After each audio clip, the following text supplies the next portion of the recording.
Halo teman-teman, perkenalkan saya Ella Adiana dari Program Studi Akuntansi Fakultas Ekonomika dan Bisnis Universitas Diponegoro yang merupakan mahasiswa KKN Tim 2 tahun akademik 2020-2021. Lokasi KKN berada di Desa Bulak Pacing, RT 3 RW 8, Kecamatan Dukuwaru, Kabupaten Tegal. Pada kesempatan kali ini, saya akan menunjukkan kepada kalian semua sebuah karya dengan memanfaatkan bahan yang ada di lingkungan Desa Bulak Pacing.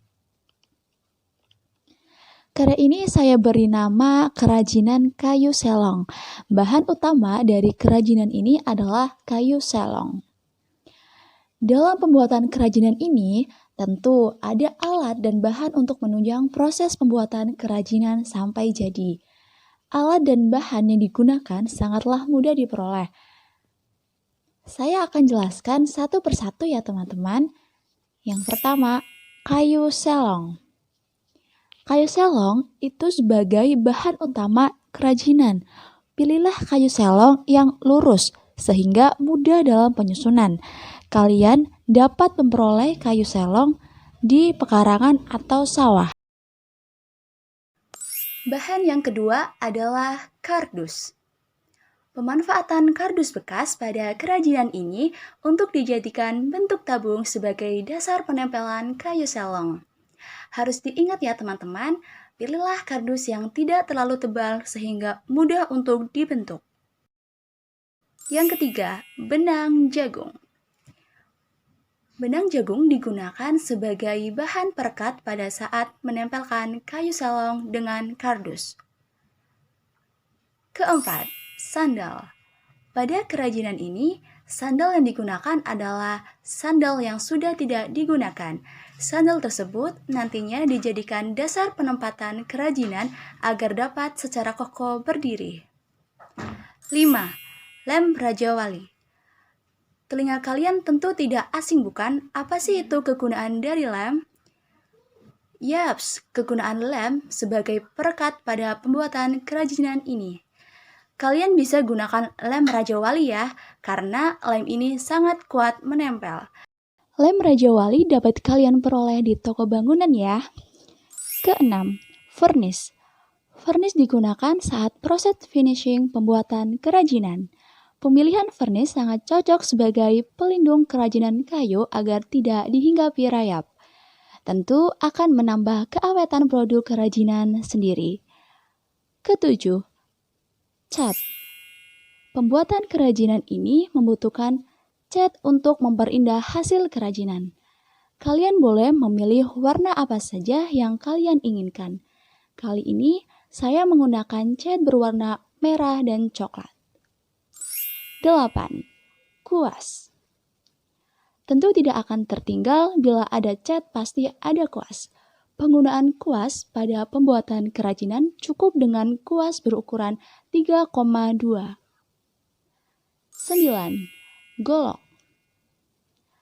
Golok sangat wajib ada di dalam proses pembuatan, karena golok digunakan untuk memotong kayu selong yang masih utuh. Dengan adanya golok, kayu selong mudah dipotong-potong per bagian yang diperlukan. 10. Pisau. Pisau digunakan untuk menghaluskan kayu selong yang sudah dipotong-potong. Pisau yang tajam akan cepat menghaluskan kayu selong. Yuk teman-teman, simak cara pembuatannya ya. Pertama-tama, kita harus potong kayu selong yang sudah dihilangkan daun-daunnya. Usahakan cari kayu selong yang lurus ya, dengan ukuran tidak terlalu besar. Potong kayu selong dengan ukuran yang sudah tertera di awal pembuatan. Setelah itu, jangan lupa dihaluskan kulit kayunya. Penghalusan kulit kayu cukup menggunakan pisau. Fungsi penghalusan kulit kayu yaitu menjadikan kayu lebih bersih. Yuk lanjut prosesnya. Jangan lupa kita harus membuat tabung dari kardus untuk mempermudah pembentukan kerajinan. Buatlah dengan ukuran 15 cm x 10 cm dari kardus bekas. Kemudian langsung kita potong sesuai dengan ukuran. Setelah itu, kita dapat membentuk potongan kardus tadi dengan cara menggulungnya secara perlahan yang akan membentuk tabung. Jangan lupa stapler ujung-ujungnya ya. Next, proses selanjutnya. Menyusun kayu selong pada tabung. Pada proses ini, kita gunakan lem Raja Wali. Sebelumnya, kita dapat merangkai potongan kayu dengan karet untuk membantu proses pengeleman. Tuang lem secukupnya pada tempat yang tersedia. Kemudian, ambil satu persatu potongan kayu dari rangkaian. Oleskan lem secukupnya pada kayu dan rekatkan pada tabung kardus. Kita juga harus mengelem bagian yang renggang untuk mencegah kayu rubah bentuk. Kita harus membuat lingkaran dari sandal sebagai penempatan kerajinan. Pastikan ukuran lingkaran melebihi diameter kerajinan ya. Setelah itu, kita dapat mengolesi sandal dengan lem Raja Wali secara merata. Kemudian, letakkan rangkaian kayu di atas lingkaran sandal. Usahakan lem merekat pada rangkaian ya. Proses penjemuran awal.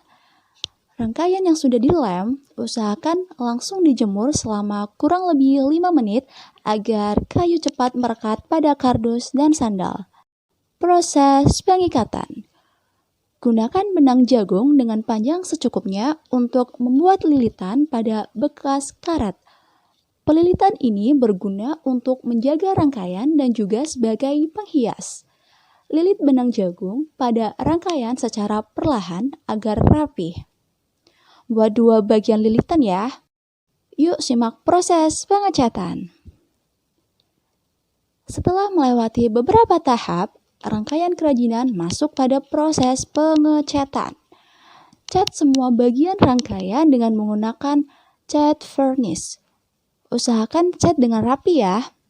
Masuk ke proses akhir, yaitu penjemuran. Jemur hasil pengecatan di bawah sinar matahari kurang lebih selama 15 menit.